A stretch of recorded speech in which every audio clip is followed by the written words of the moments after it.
Good morning, Summerland. I'm Logan Ecker. I'm Court McAllister. Breakfast for Monday is French toast sticks, fruit and juice. Lunch today is a deli sandwich, fruit veggie bar, and dessert. For elementary news, Summerland Elementary Field Day will be held Monday, May 23rd. Morning events will be from 9 to 11 a.m. There will be lunch served for K through 6 only from 11 to 12. Afternoon events will be from 12 to 1:30 p.m. Family is welcome to attend. Sports physicals can be done at Face Regional Physician Service Neely Clinic in Neely on May 12th from 4 to 6 p.m. for $25.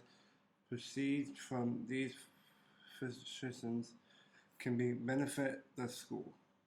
Congratulations to the varsity golf team made up of Kellerman Eric, Matthew Potter, Michael Koenig, Dane Miller, and Dylan Waterham on finishing second at our invite, and to Michael Koenig for his 7th place finish. There will be a meeting on Monday, April 25th in Mrs. Selting's classroom for student council and NHS members. Please be prompt and on time. All books need to be returned to the library by Monday, May 2nd. Driver's ed, if you sign up and are planning to take driver's ed this summer, class will start June 27th and the cost is $300. Students will be picked up in Clearwater. This must be paid before you will be checked out of school for the year. Checks may payable to Gary Davis. Today there's district music at West Holt, FFA banquet at 6:30, Saturday 9:30 golf, Osmond invite at Osmond. Stay tuned for Barrett's and Adrian's segment. Welcome back to my interviews with Mr. Appleby. Mr. Appleby, what's going on this week? As always, Adrian, there's a lot of things going on. Today's Thursday, the 21st, so we've got kids gone to activities today, but we'll start with tomorrow, Friday. Big day for all our musicians in the school, vocal and instrumental. We've got district music at West Holt, and it's starting to be banquet season around here. So we start, excuse me, with the FFA banquet tomorrow night. That starts at 6:30. Mr. Golfus has that planned, and when we talk about banquets and so forth, other things going on, next Wednesday is our academic awards ceremony here at school. We'll do that at 2 o'clock in the high school gym for the junior high and high school. So all the students will be there. We invite parents to come into that activity as well. So we'll recognize all those students that have done well, have been outstanding students in classes and so forth. So you think you're going to get any awards next Wednesday? What do you think? I don't think so. You don't think so? Well, you never know. Never know. We'll see how that goes. So that's going on Wednesday. And then next Friday we have our annual athletic banquet where we recognize all of the great things we did in athletics this year. And that starts at 7 o'clock next Friday night. But also going on next week, we have a big day on Tuesday because we host our first Summerland Track Invitational, junior high and high school. So we've got 8 different teams, schools coming in, boys and girls, high school and junior high teams as well. So it'll be a lot of people around the facility and those things going on. And we'll be meeting with teachers and students kind of to tell them what's going to be going on as far as which kids going to be working the track meets and which ones might be doing concessions and working school and all of that type of stuff. So have that going on. And again, just a lot of track and golf meets going on. The NVC golf tournament takes place next Tuesday as well. That's also out at Summerland Golf Course here. We're not responsible for running it. Chambers Wheeler Central is running it.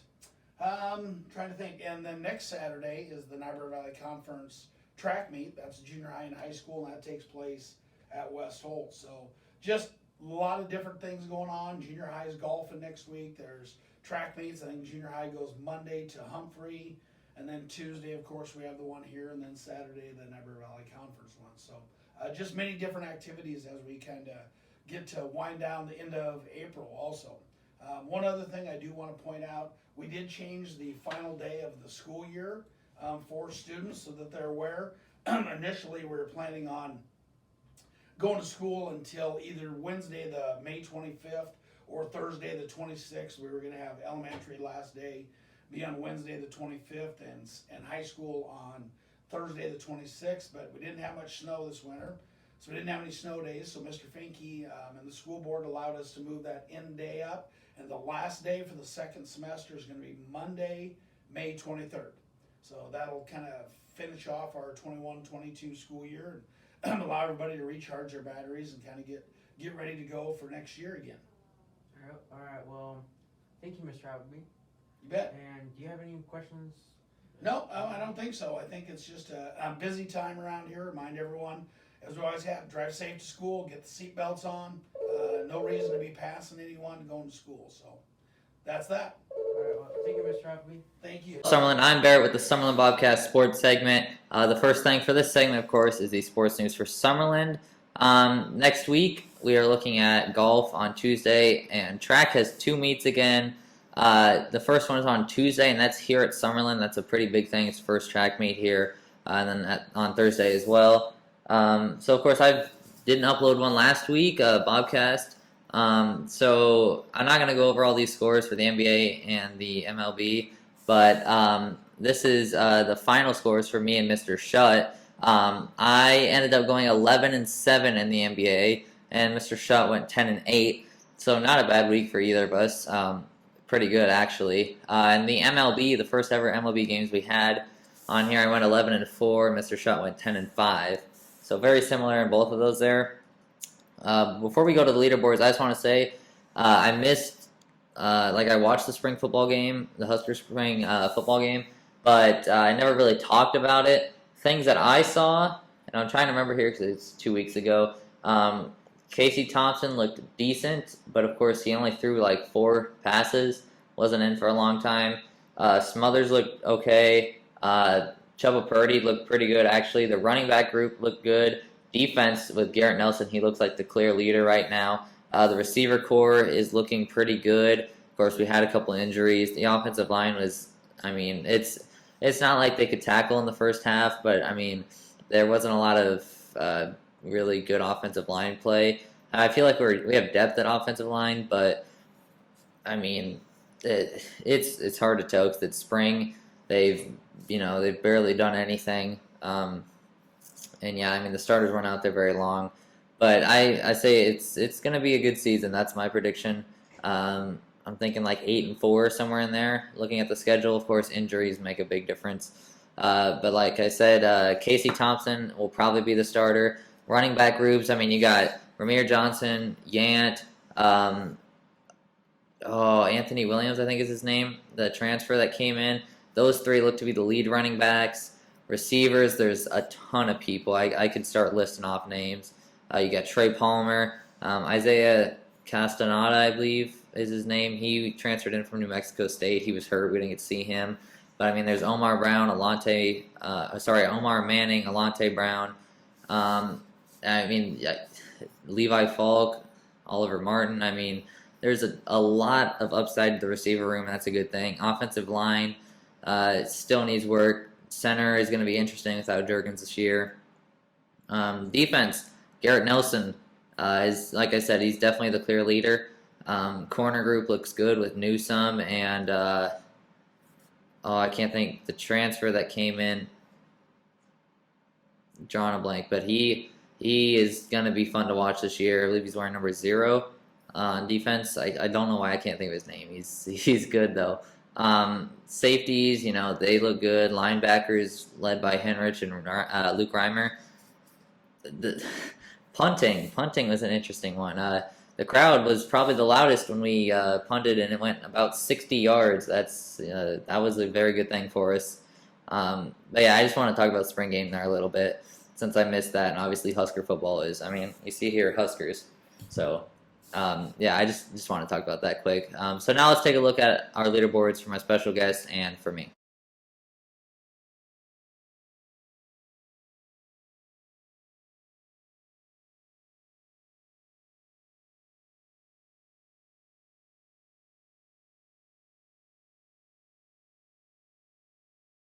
So as you can see, that was the last week for NBA picks that are going to go on the leaderboards since it's playoff time now too, which is another thing that I kind of miss.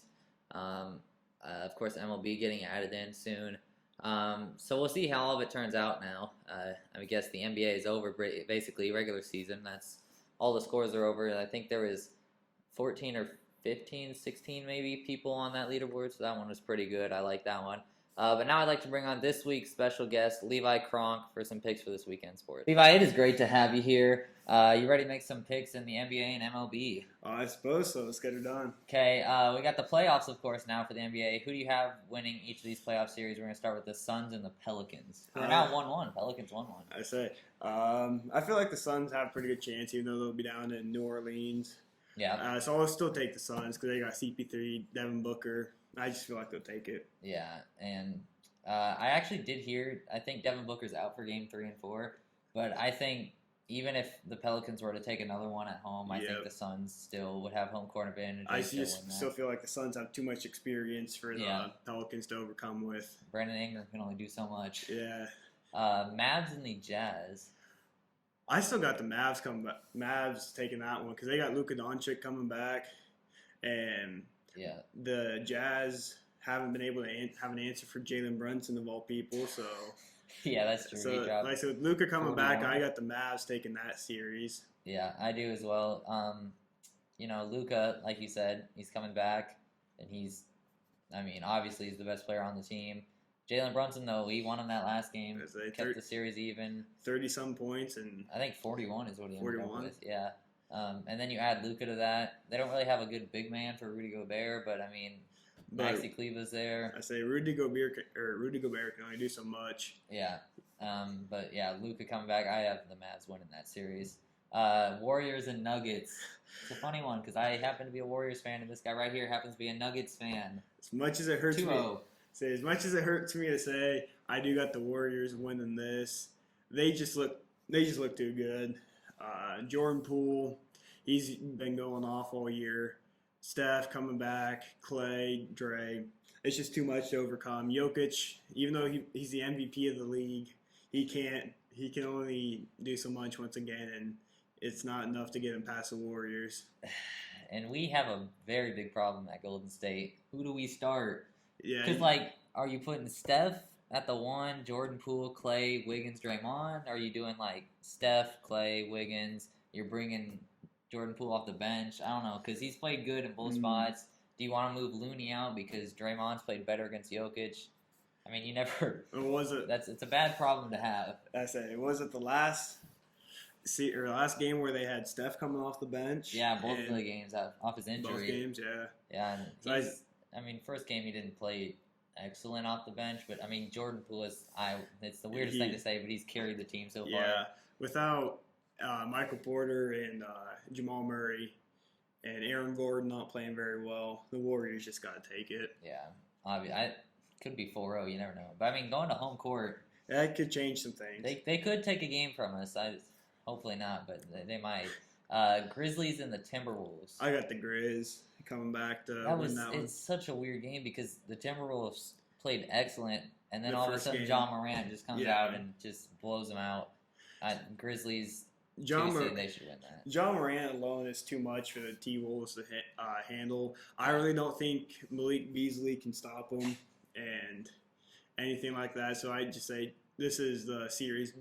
Jaw just takes over. Yeah, and I don't know if Timberwolves win another one. They got their first one, and I think Jaw that's all they get. Yeah, that's going to be over now for them.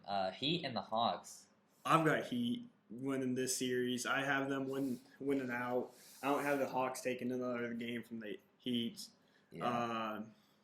Jimmy Buckets he's just been carrying the Heat too much. Bam in the middle, and you got Victor Oladipo coming off the bench.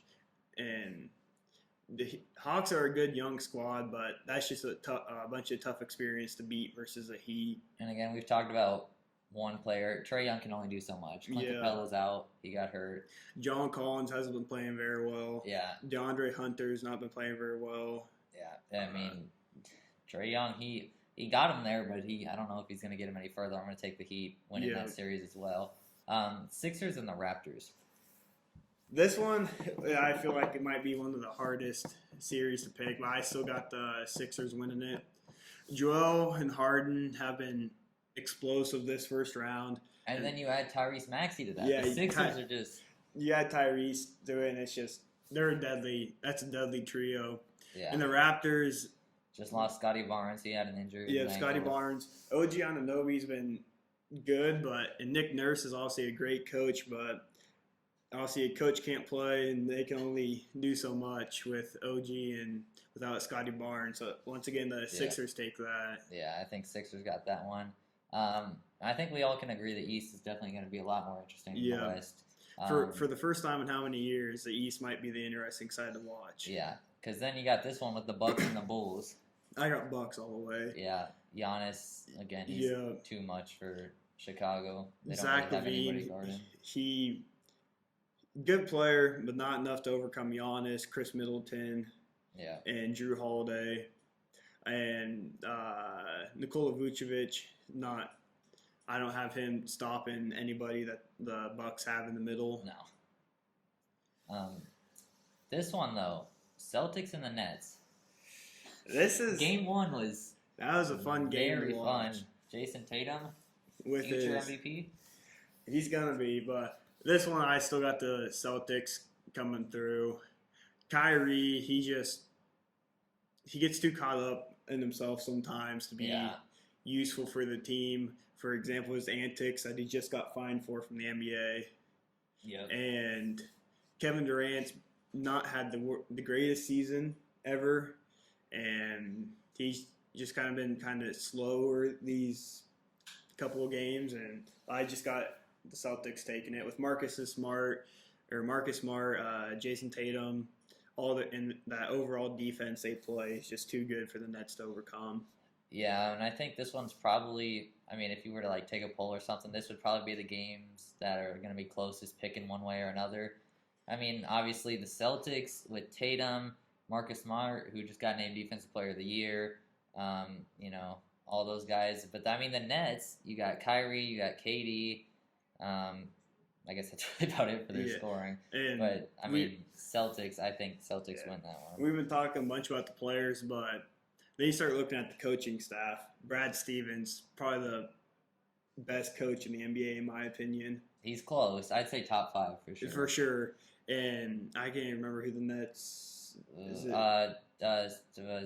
Steve Nash. Yeah, that's who it is. Yeah. He's good, inexperienced coach, but once again, you just can't argue against the experience that Brad Stevens has. Yeah. And Jason Tatum leading that squad hit the game winner. I think they go on to win. And I'd say this one could go 7. This But one, Celtics home court advantage. I think they take that. We're going to move on to some MLB Saturday games here. Giants and Nationals. I honestly don't know too much about MLB, but for this one, I got the Nationals taking it. I'm not too much in the MLB, but Yeah. I got Nationals with it. I don't know. This one's tough for me because the Giants have looked iffy to start. The Nationals kind of the same. I'll go with you here. Nationals at home. They're going to take that one. Guardians and the Yankees. This one, I actually kind of feel confident in my pick, but I'm going to go with the Yankees. Yeah, I Giancarlo 100% Stanton, Aaron Judge, all of them, they've just been popping off this first opening week for Yeah. baseball. Completely agree there. Yankees, I think, are just way better. The Guardians have showed some signs, but the Yankees right now are just a way better team. And with the defense that the Yankees can play, they're doing pretty. They're gonna be hard to beat for the first couple of series. Pitching rotation's really good for them. They got everything. Yeah, Rockies and the Tigers. I don't even know about this one.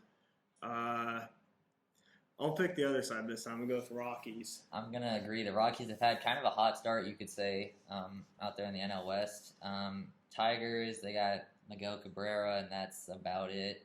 So I'm gonna take the Rockies there, even on the road. But I mean, you never know with baseball with the 4-game, 3-game series. Anything can go. Anybody can have a hot night or a bad day. Yeah. And it'll go either way. I bet they split that series. Yeah, I would say so. Pirates and the Cubs. Ooh, I don't even know about this one. What do you say on this I'm one? gonna say the Cubs at home. They're gonna get get rolling late in the innings, and Yeah. they're gonna take it. I'll Just because the Pirates don't really have much. I say the Pirates kind of the lower end of the MLB, but I'll take Cubs too. Wrigley Field, that home field advantage home field advantage. Yeah, I just feel like to agree. take that. Yeah, I 100% agree. Brewers and the Phillies. I got the Brewers with this one. Christian Yelich has been just doing good this season, and he's been hard to stop on the mound, or not on the mound, In at the outfield. plate and outfield defensively. He's been hitting well, seeing everything well. I just feel like he's going to be too much for the Phillies, I even though agree. this is one of the harder games, I'd say. Yeah, and I mean, it's not like the Phillies are bad. The Phillies have plenty of talent with Bryce Harper and JT at their catcher. They got a good rotation, but I mean, another thing with baseball is, starting pitchers change every night. You never know who's going to be starting until basically that day. So, I mean, this one could come down to pitching, but I'm going to take the Brewers as well. And the Phillies always seems like they have a slow start to the year, and it Yeah. takes them a while to get rolling. Yep, I agree there. White Sox and the Twins. I'm going to go with Twins on this one. I don't know. This one's tough because the Twins just got Carlos Correa from the Astros. I'm gonna go White Sox on the road. I don't know. It'll be a good game. Minnesota and Chicago there. The other Chicago, you could say. But yeah, I'm gonna take the White Sox there. Rangers and the A's. I'm going to go with Rangers on this one. Yeah, I just don't feel like the A's have enough overall to come or to battle through versus the Rangers. Yeah, and the A's, they traded some people this offseason. They didn't re-sign people. I mean, you look at like Matt Olson, Matt Chapman, those two are gone. And they're not left with much. They're probably a bottom 5 team in the league right now. The Rangers are kind of right there in the middle, but I'm going to take the Rangers there. Cardinals and the Reds. I'll let you say your pick for this Okay. one first. I'm going to go Cardinals. The Reds dropped a lot in a row. I'm going to take the Cardinals. And that's also Mr. Appleby's team. That's a pick for him. I'm taking the Cardinals too. Like you said, the Reds, they've just had a bad start so far. Yeah. And it's just not been pretty for them. And Yeah. they're off to a cold start, which I guess nothing really new for the Reds. Yeah, that's true. I don't know. Last time Reds have really ever been that good. Blue Jays and the Astros. I got to go with Blue Jays on this one. Astros, they've traded away a couple of their better notable players. Yeah. Blue Jays, they've still got plenty of their returning players from last year.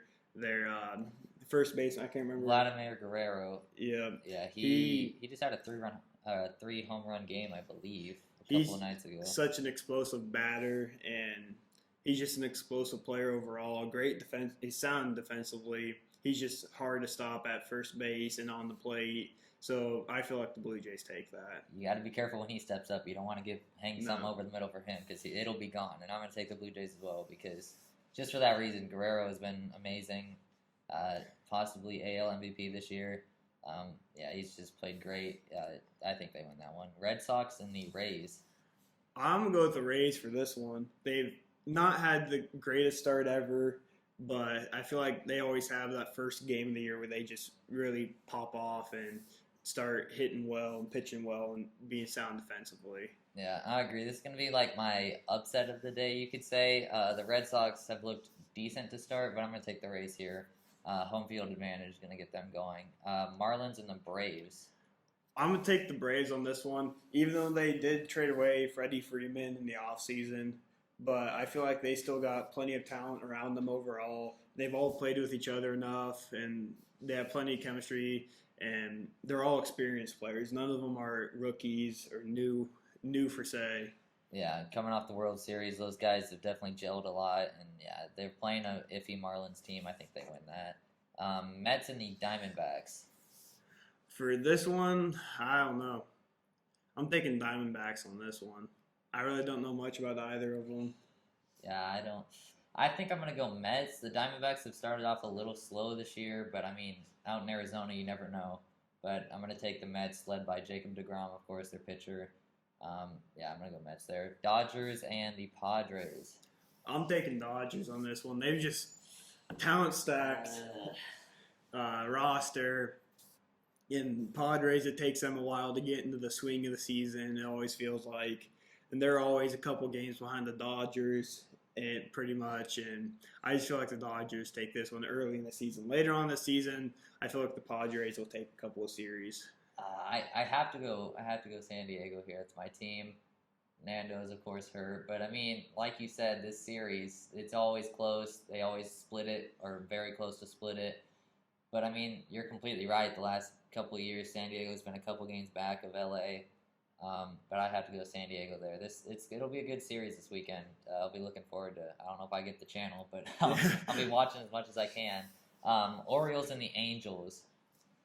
With the Orioles being one of the bottom of the league, I feel like it's probably one of the easiest decisions we've had during the day with the Angels taking this. Yep. Shohei and Mike Trout over there. And the Orioles just, I mean... They're in a rebuild phase right now, so 100%. It'll take them a couple years to get back to contend or to even playoff contending. Yeah. Because right now they're bottom feeders in the league, and they just don't have enough overall talent to compete with the Angels. But once again, it's baseball. Anything can happen. Yeah, that's true. But, I mean, you had to go Angels there. Orioles not off to a good start again. Royals and the Mariners for our final one. I'll let you take this one first. I don't know. This one's tough because both teams are not very good. I mean, usually you think of tough games as, like, good teams. These are bottom teams going at it. The Mariners, the Royals. I'm just going to go Kansas City Royals because they're closer to home. Well, I'm not a Royals fan, but, I mean, just Salvador Perez, their catcher, he's a pretty good batter. I don't really know much about the Mariners, so I'll take Royals. I agree with Barrett. I'm taking the Royals on this one.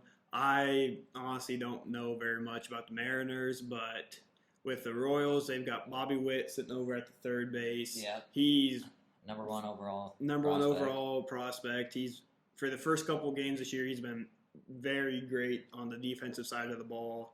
He's been sound over there on third base, making plays that it normally takes veterans with years of experience in the league to make, and he's been making them in his first true debut of the MLB. So once again, I'm taking Royals on that. And like you said, Salvador, he's just great all around bat threat and sound defensively catcher. Yep, I 100% agree there, Royals. So I'm Barrett. This is Levi. Thank you for coming in today.